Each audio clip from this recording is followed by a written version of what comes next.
Sponsored by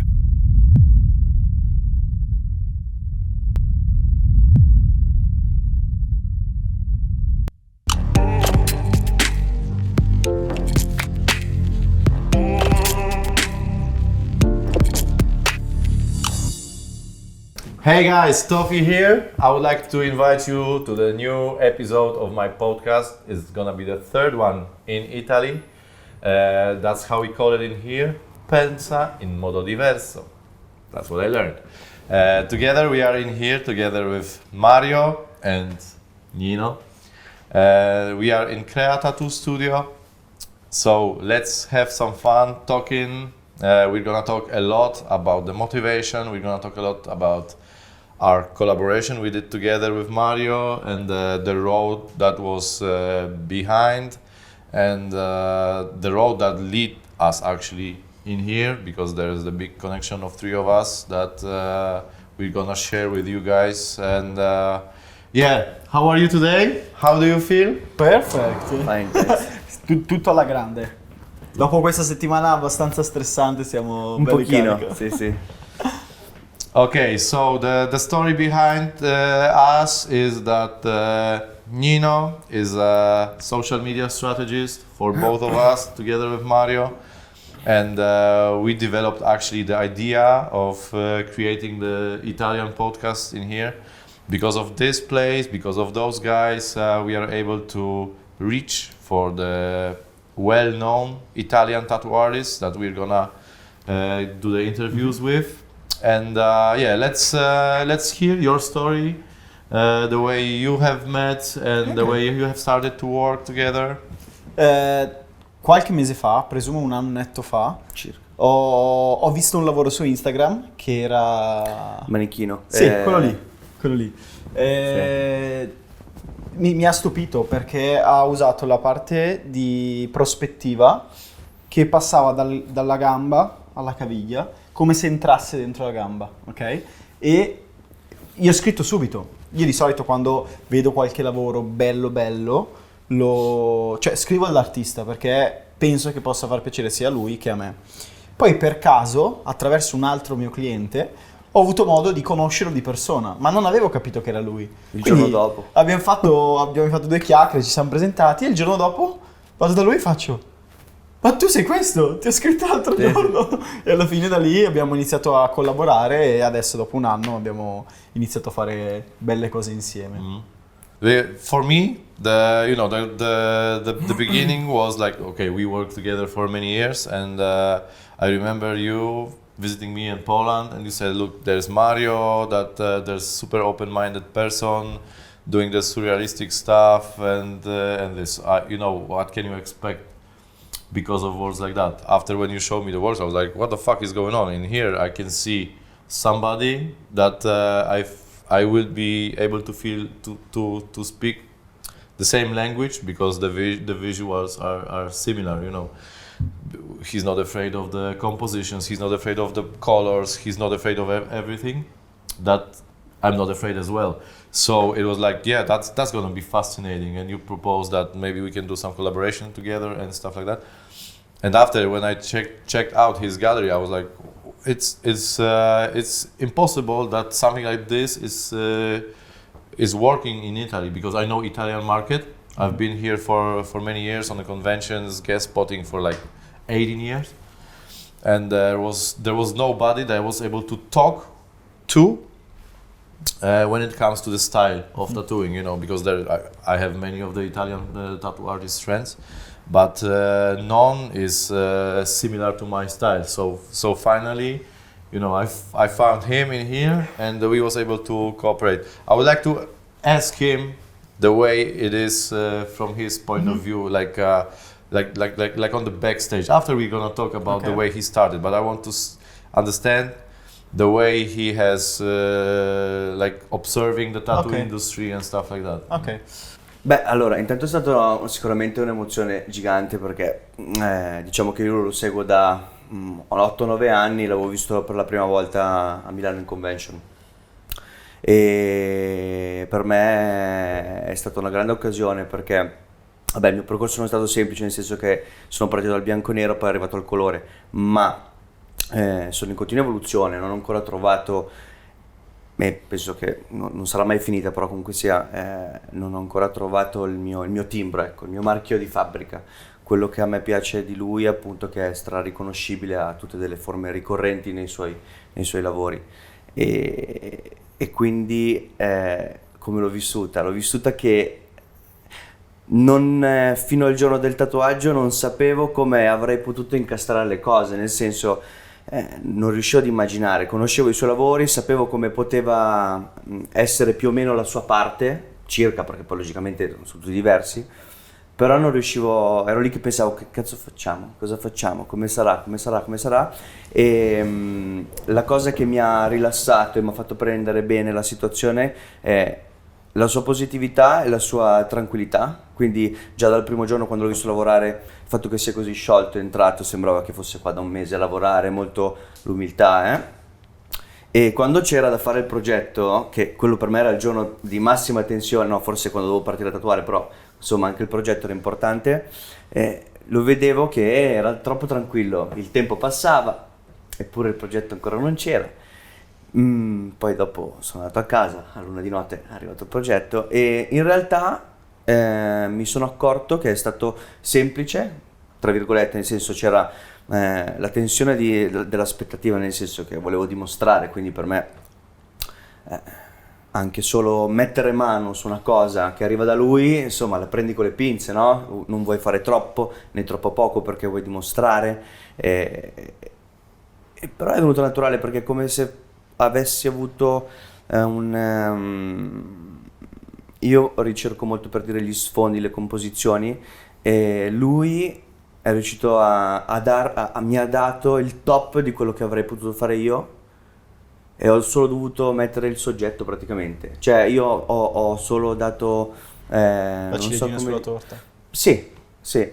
Quando io faccio i lavori, che parti dal soggetto e poi fai la composizione, avevo praticamente tutto pronto, dovevo solo mettere nel posto giusto la cosa giusta, quindi è stato molto semplice per me. Cioè, ed è figo perché il lavoro che abbiamo fatto ha quel valore aggiunto che io da solo non avrei mai potuto dare, perché lui fa qualcosa che io non potrò mai fare. E quindi è un pezzo unico, nel senso lui da solo non faceva la cosa che facevamo tutti e due e io e viceversa io. Quindi la collaborazione è stata una figata per quello, perché ha tirato fuori qualcosa che da soli, che poi lui logicamente è qua e io ancora stare, però da soli, sai, siamo persone diverse, quindi abbiamo fuso due menti, bello, figo, è stata una figata. I was actually surprised because, you know, I've been doing, and it's not about I wouldn't measure the differences of the level, because what I have experienced was like, you know, my technique is actually super simple,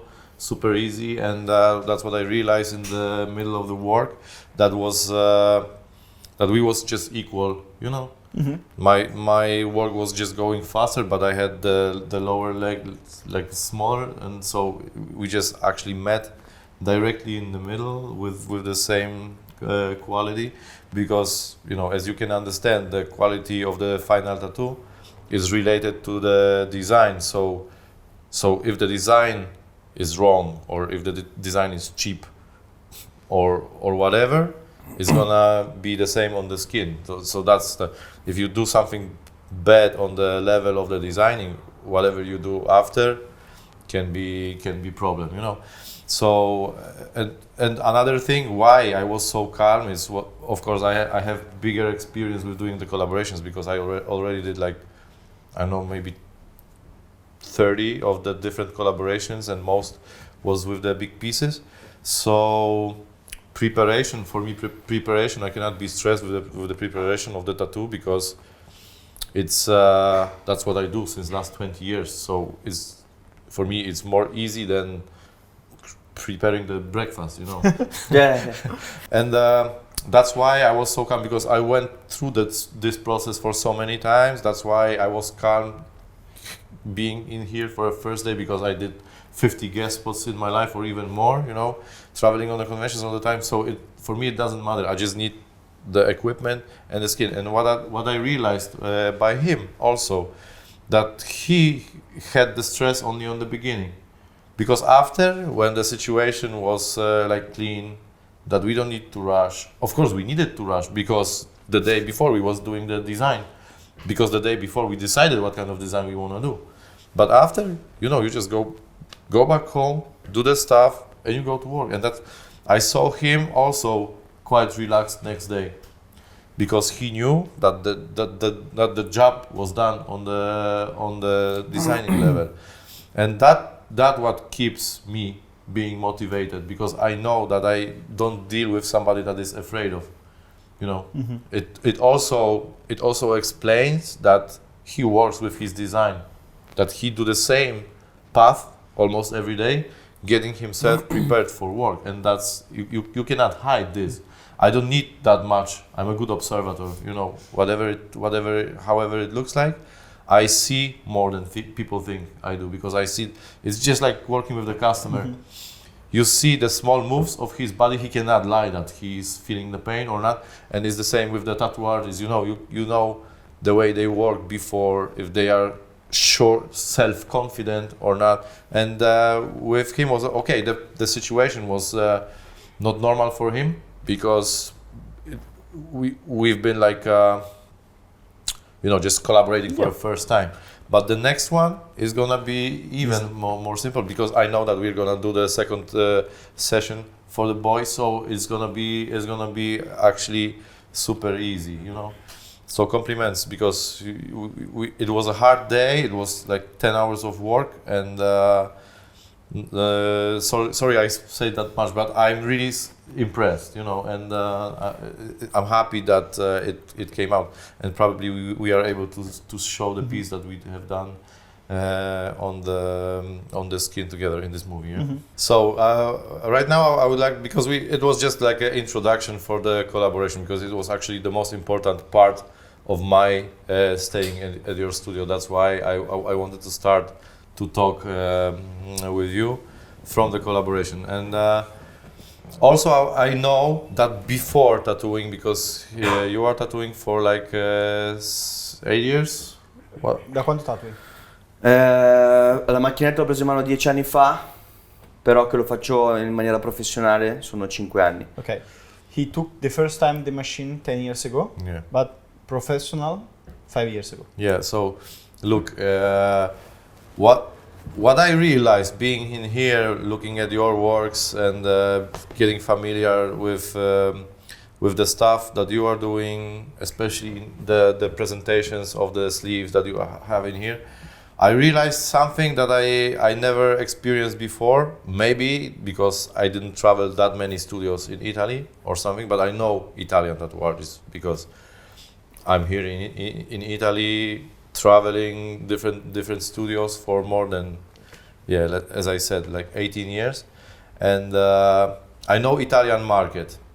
And you did something, maybe because of graffiti art that you did or something like that. It's hard for me. I would like you to tell me. You did something that doesn't belong into the Italian tattoo market, if positively, because I know the market. And when I was visiting Italy for the first time, the only customers I could get was the realistic or semi-realistic black and gray small tattoos. That's what I experienced on the first time in the Italy. And of course the time changed, and like 10 years ago it all started to change. And you made amazing decision, because actually there was only Luca Natalini doing the large scale, nice, big, clean and bright compositions. It was super heroic for you, in my opinion, that you decided, okay, let's go to color, let's go to surrealism, and let's go for the piece of cake that nobody wants to eat. How did you feel about that? Sicuramente arrivando dalla street art, il colore, o comunque sia, secondo me è andata così perché doveva andare così, nel senso che era già scritto, però è accaduto tutto per caso in realtà. Quando ho iniziato a tatuare facevo ritrattistica bianco e nero, avevo fatto liceo artistico, quindi già matita mi piaceva, non ho mai dipinto tanto tipo acrilici, olio, comunque sia tanto matita, quindi tanto bianco e nero. Quando ho iniziato a tatuare, vabbè, all'inizio logicamente si parte dai lavori più easy, più commerciali. Ho fatto una fatica pazzesca perché non ero portato a livello di lavoro certosino, per dire, se mi chiedi di fare una scrittina io vado nel panico. Quindi all'inizio una grande fatica, ed è per questo che ho iniziato in maniera professionale dopo 5 anni, perché all'inizio pensavo di mollare, non era il mio, non riuscivo a esprimermi o a divertirmi, me l'avevo male. Comunque poi dopodiché sono andato per la prima volta alla Milano Tattoo Convention, dove c'era anche lui tra l'altro, e ho visto un po' di lavori di un po' di artisti e ho capito l'approccio che avevano. Cioè io prima lavoravo, logicamente arrivavo da un'altra scuola, ho iniziato in uno studio e avevo un tipo di approccio. Dopo, quando ho visto la dedizione, la calma, la tecnica, la prima volta che ho visti, ho capito che dovevo cambiare qualcosa e potevo fare molto di più di quello che stavo facendo. Quindi ho iniziato ad approcciarmi al realismo in bianco e nero. All'inizio tanta pratica e la mia concentrazione andava sul soggetto, quindi reference, soggetto, dimensione. Ho sempre cercato di coprire la zona perché per me è molto importante l'impaginazione, però comunque sia il tatuaggio era il soggetto. Dopodiché iniziavo sempre a ricercare di più la precisione, il dettaglio, però non mi bastava, nel senso che mi annoiava un pochino, nel senso le prime volte è nuovo, fai il lavoro, dici ok, poi vabbè, il giorno dopo sempre inizio a vedere i difetti, però dicevo ok, adesso io cerco di fare questo bene, ma poi allora con l'influenza poi di colleghi, discutendo, ho iniziato ad avere la volontà di curare anche gli sfondi, quindi la cornice.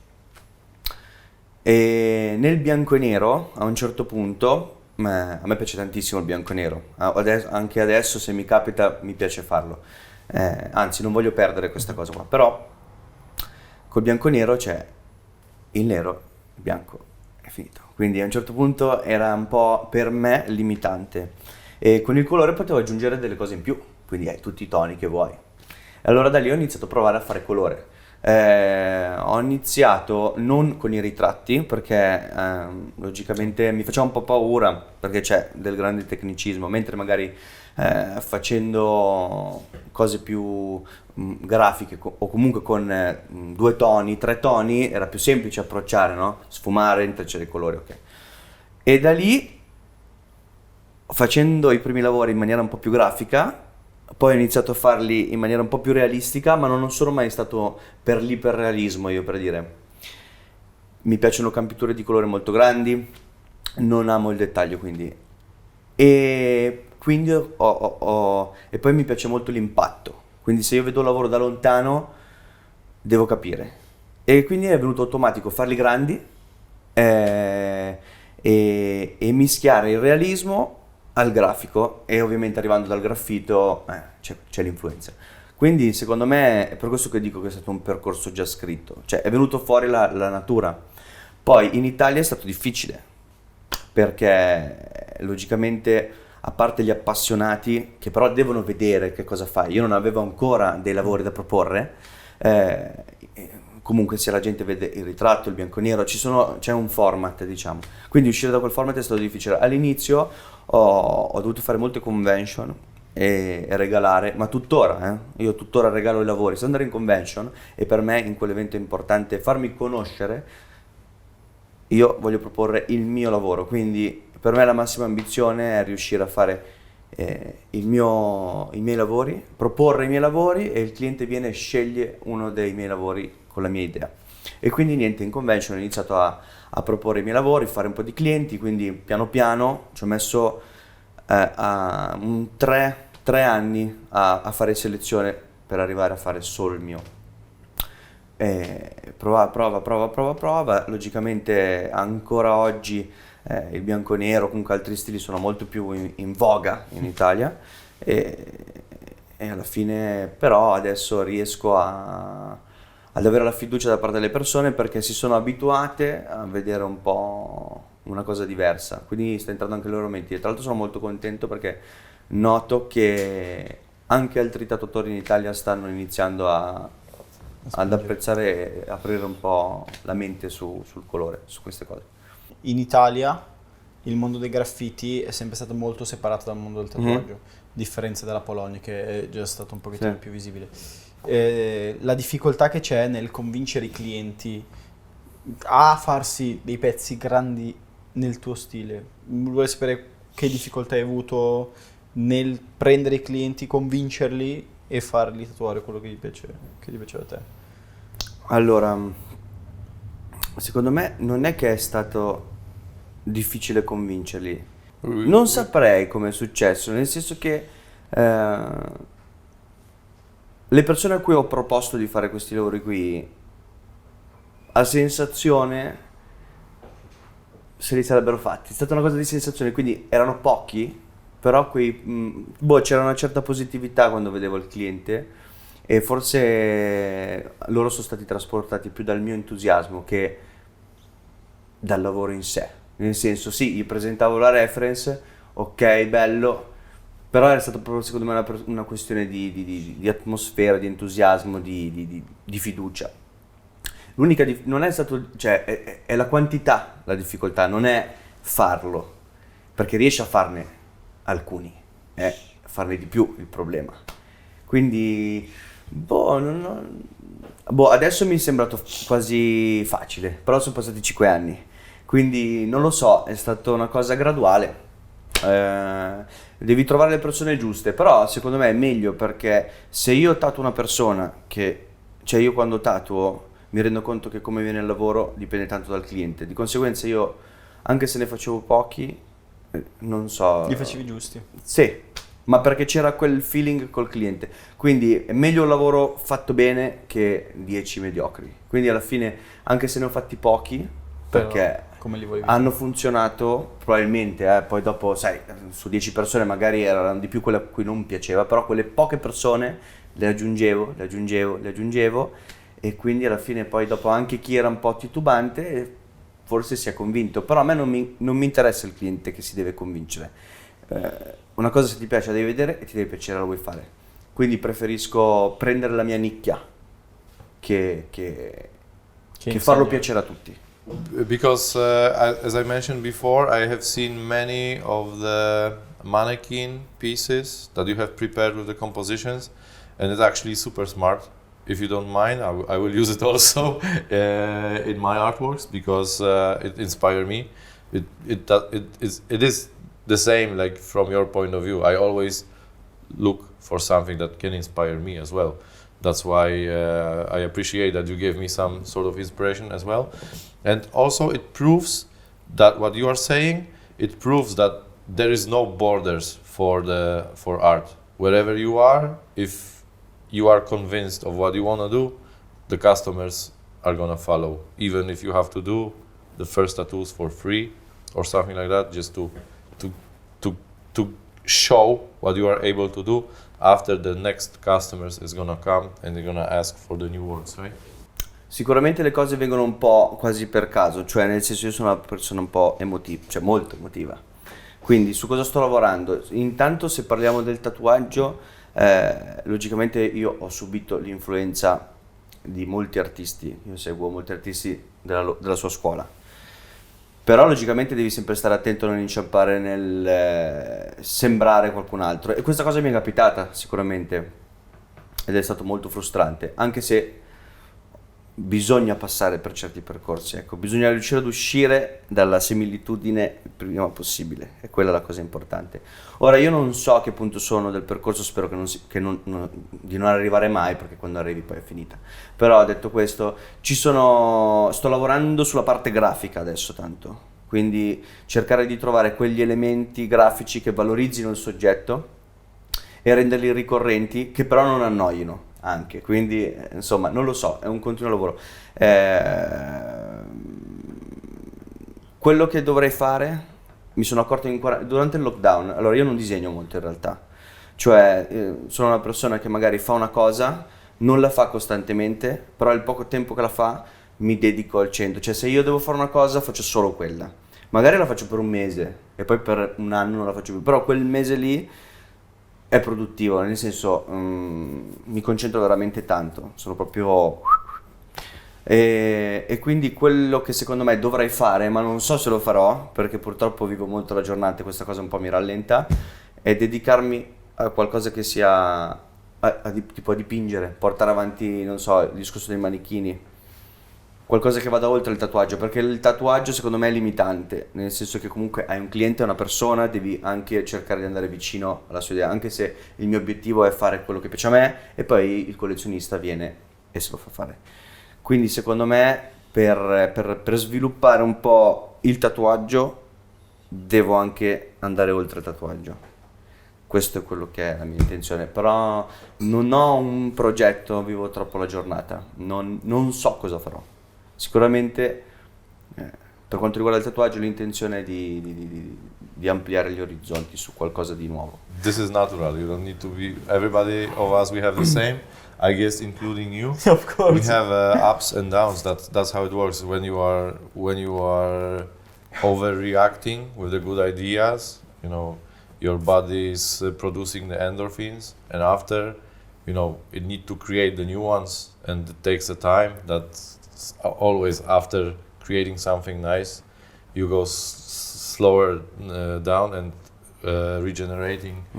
Whatever you do, I guess in sports or whatever it Yeah.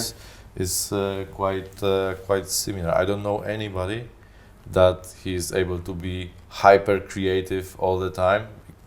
There's no people like that. No, just when you are smart enough, you know how to do it. Like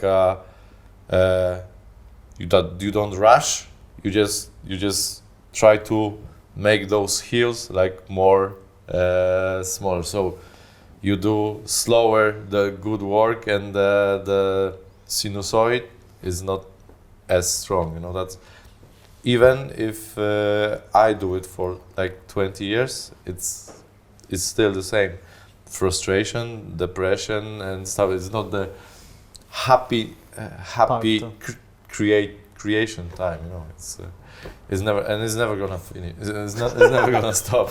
To be honest. No, ma io di mio, anche se stessi fermo in casa, sarebbe uguale. Che bella la casa, no, che casa di merda. If you stay in his house, you know, in the middle, it will be the same. What I have to clean now? I can clean everything, and then now I just watching the TV. Yeah, this is something we cannot control. It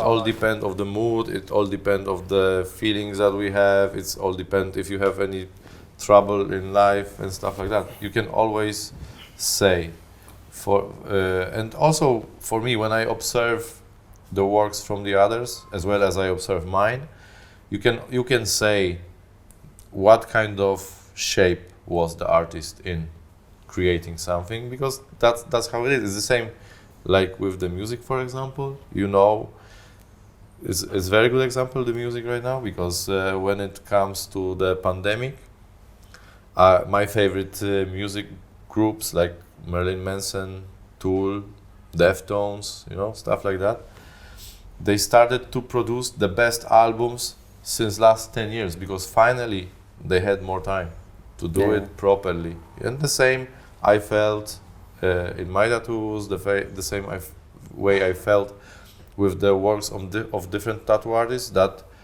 because we are still in a rush, we can lose the quality. It is normal, you know. Certo, ma infatti guarda, per esempio, in quarantena ho dipinto, cosa che non faccio mai. E poi non so il perché, ma quando sono giù, proprio giù di morale, allora lì disegno bene. Boh. That's what we say in Poland. When the artists are hungry, is productive, you know. And it's not about food. It's just about the way you want to give yourself some emotion.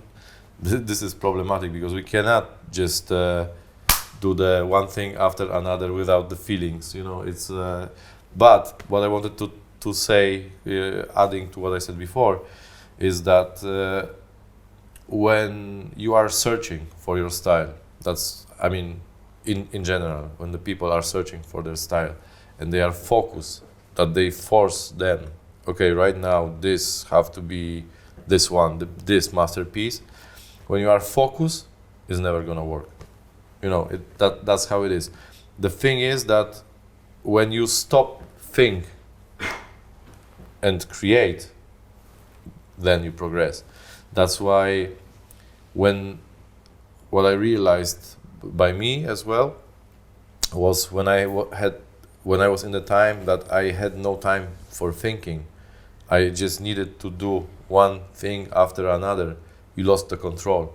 You just create, and you wake up after a few weeks, and you realize what you have done because there was no time for thinking. There was just doing, sleeping, and you, after in the phone, you see the works that you have done, and you are like, you keep remembering. Okay, I did this one, and this idea was okay. This idea was not. You can think clearly.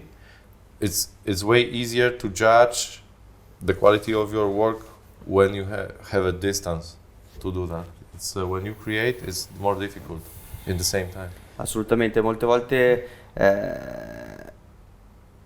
io vivo molto la giornata, come ti ho detto, però ti accorgi solo dopo magari un anno, qualche mese, che cosa hai fatto veramente. Cioè, devi guardarti indietro per capire dove andare poi dopo, avanti.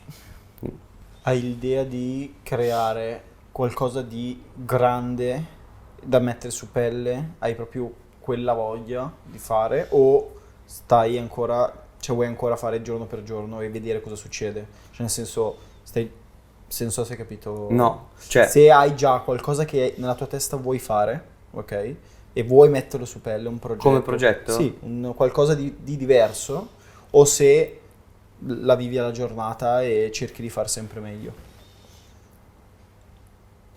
credo che sia tutte e due le cose, nel senso che ho voglia di fare un gran pezzo, per dire, sempre, ogni volta. Però è una cosa che vivo la giornata, quindi nel senso, sì, vivo la giornata, la vivo alla giornata, nel senso che comunque anche se devo fare un progetto, io lo faccio quando voglio, quindi non è una cosa che devo farlo, lo faccio quando me lo sento. Logicamente ho dei progetti nella mente, nel senso, gli obiettivi ce li ho, vivo la giornata, ma comunque non è che vado proprio a zonzo. L'unica cosa è che non so ancora come realizzare i miei obiettivi, quindi vivo la giornata per quello. Cioè, secondo me quello che deve venire succede senza impazzirci, cioè arriva da solo, nel senso che questa è la mia strada, la sto prendendo, sta andando comunque bene, nel senso, ho le mie soddisfazioni, anche se logicamente sono ben lontano, spero di essere ben lontano da quello che voglio realizzare, però viene da solo, cioè ci sono dei giorni che me la vivo un po' con l'ansia, nel senso che logicamente siamo in tanti, c'è tanta gente forte, io subisco tanto, come dire, il confronto, sì, anche se è una cosa che mi stimola. Per esempio, abbiamo fatto questa collaborazione, adesso è da 1 anno e mezzo che sono chiuso dentro lo studio, ho fatto qualche guest, è vero, però non ho avuto tanto scambio, quindi mi sono un po', appena ho aperto sono salito, ho fatto dei bei lavori, ero contento, ero motivato, poi ho iniziato un po' ad appiattirmi.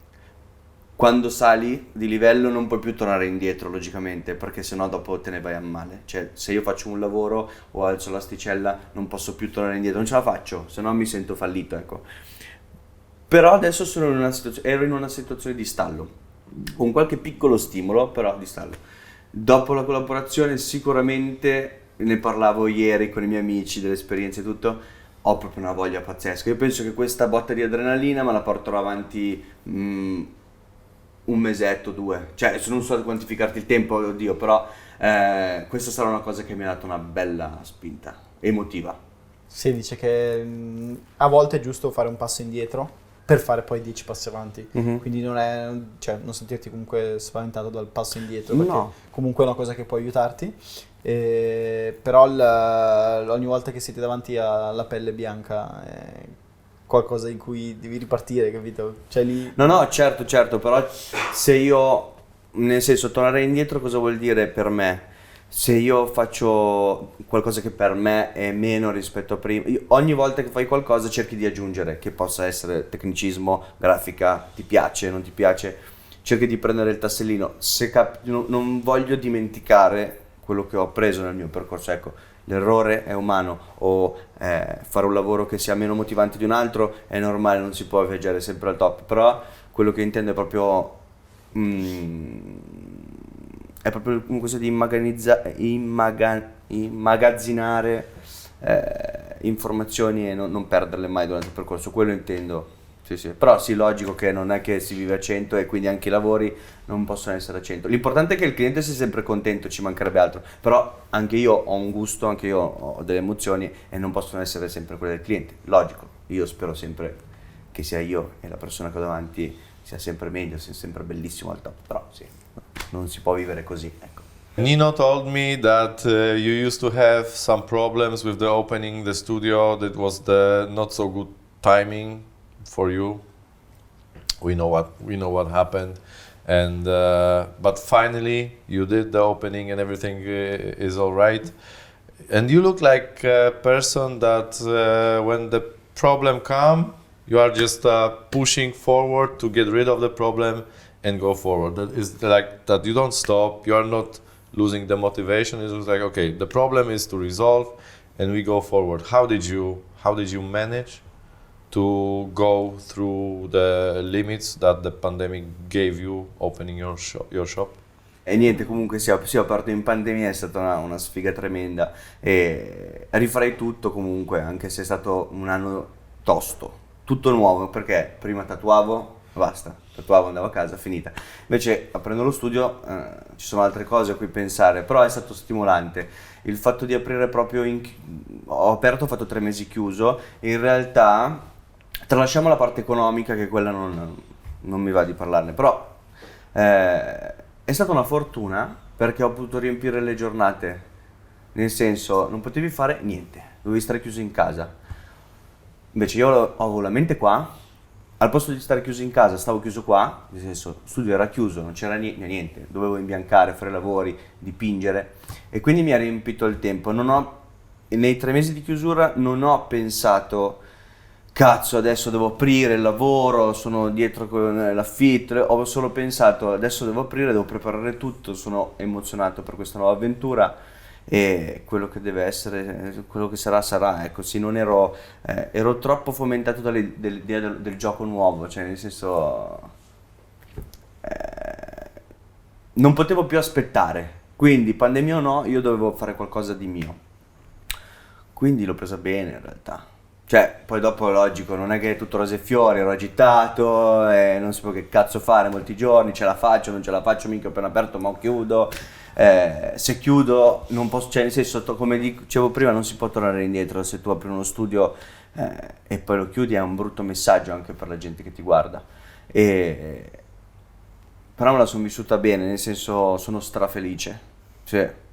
That's fantastic because, yeah, as you said, most of the people, of course, we cannot blame them. They was using the first lockdowns just to see the whole Netflix and play the video games just to relax because maybe they was working for so much before, and there was the people that actually was using the time. And as I can understand, for you it was also a form of some sort of therapy that your brain was not there at house thinking about about the life. You was just here keeping yourself busy with creating the new thing. That's amazing, and the time run faster, right? Sì, è stata una fortuna in realtà. Sì, nella sfiga è stata una bella cosa, sì, mi ha salvato. Yeah, finding the positives in the negatives make you happy. Yeah, this is like it. And tell me, because in here, the studio is really big and really nice, and you have amazing artists in here. So you have a lot of things to do with the studio organization. I know that everything organization works well in here. But how do you find yourself as a leader of the studio? Because this is always like that. There is the leader, and there is the artists around that leader have to share the knowledge with, get inspired. So you have to take care of the studio. You have to take care of yourself, your art, your tattoos, and also you have amazing artists around you that I see you are taking care of. How much energy you have? Allora, prometto che per me questa cosa qui mi ci voleva. Per me è una terapia, perché ho sofferto di attacchi di panico per un sacco di anni, è stata tosta, ma perché secondo me non avevo la mente occupata, o perlomeno non avevo qualcosa che mi occupasse la mente, che mi rendesse felice. Quindi il fatto che io non abbia tempo per pensare che ho l'ansia o sto male, cioè devo pensare alle cose per andare avanti. Quindi questa cosa qui a me fa solo che bene. Poi è logico che sono tante le cose da pensare, però per me è una motivazione, perché tutto quello che faccio io si riflette su di me. Tutto quello che io faccio nello studio e anche con gli altri fa bene a loro, ma si riflette sempre su di me, nel senso che mi motiva se un ragazzo viene qui, cresce, lavora bene ed è felice. Se l'ambiente è positivo, io sono ancora più positivo e cerco di prendere anche le cose che non vanno bene. Poi io faccio fatica a gestire le emozioni o a impormi su certe cose, però alla fine sono una persona caotica, però molto puntigliosa cioè non si direbbe, però sono molto attento ad alcune cose, quindi faccio un tatuaggio, mi dà un'emozione, mi piace farlo, ma adesso non riuscirei a fare a meno anche del contorno che c'è nello studio, cioè mi motiva anche quello per lavorare bene. Per esempio, prima lavoravo in una cabina, ero io, tatuavo il cliente, finito. Adesso, stando in studio, è come all'inizio soprattutto, poi ci si abitua, è come in convention, perché ho i miei colleghi che mi guardano e mi stimolano, poi c'è lo scambio e ci parlo. Logico, poi dopo si appiattisce un pochino questa cosa qua, difatti cerco sempre di ingabolarmi in nuove cose. E quindi non mi pesa, cioè sì, sono mi stanca e tutto, però è come un allenamento, più faccio più poi voglio fare, ecco. Se hai il tempo per fare anche altre cose oltre il tatuaggio, tipo andare in moto, come sa che è la tua passione. Allora, adesso no, nel senso che prima riuscivo a conciliare più passioni. Adesso è talmente grande la passione per quello che sto facendo qui che non ho tempo e non posso neanche rischiare. Per dire, prima andavo in moto, correvo con la moto da cross, mi piaceva tantissimo, però se mi stampo da qualche parte qua non si può più lavorare, quindi no, non posso farlo, in realtà adesso non mi interessa. Ci sono dei momenti, adesso ho appena aperto, non ho potuto distrarmi perché comunque c'erano troppe cose e anche prendere fiducia con gli altri, se me ne vado, sono qua da soli, ho testato, posso stare tranquillo, ma non del tutto perché comunque è una cosa mia e sono geloso, se non ci sono non so cosa succede, ho un po' le manie del controllo. Però adesso la mia passione è questa e non ho tempo di fare altro. Ho bisogno di questo, anche di staccare però. Nel senso, a volte sento che dico ok, vado in studio, tutto bene, mi piace, sto andando avanti, però quando esco da lì ho ancora la testa lì e ho bisogno di staccare. Sì, adesso sono nella fase dove sento il bisogno di avere un po' di tempo per staccarmi, così che quando torno qui sono di nuovo motivato. Se non stacchi mai non va bene, cioè lo posso fare come ti dicevo prima, io faccio una cosa, faccio solo quella e poi dopo magari non la guardo più per un po' di tempo, quindi non devo fare questo errore. Ora era necessario fare questo percorso in questo modo per me, adesso devo trovare un equilibrio dove faccio questo e ho lo sfogo e non so ancora come trovarlo, perché la moto posso anche andarci ogni tanto in maniera diversa.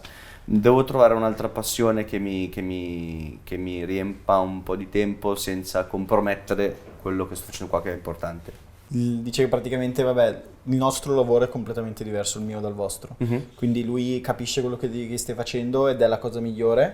Non devi farti distrarre da quello che ti dico io perché è un altro tipo di lavoro. Io ho bisogno di avere il cervello sempre attivo e quindi ho bisogno di pause per far sì che il mio cervello funzioni come deve.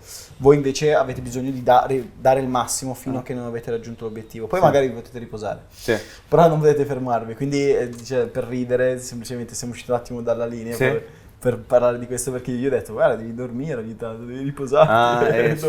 E lui non vuole. Poi scoppi però. Infatti, quello lì è il limite, cioè devi cercare sempre di evitarlo. Per questo che non sono stabile, perché sono così in tutto. He's like this in everything. Mario, thank you very much that we are able to be hosted by you in your studio, that you let us to do this podcast in here. I'm super happy. Hopefully we can do another episodes in the future, and that we didn't do so much mess in your studio. Thank you for invitation, for the collaboration. It was an honor for me to start the artistic road together with you here in Italy, and hopefully we will continue all of this collaboration.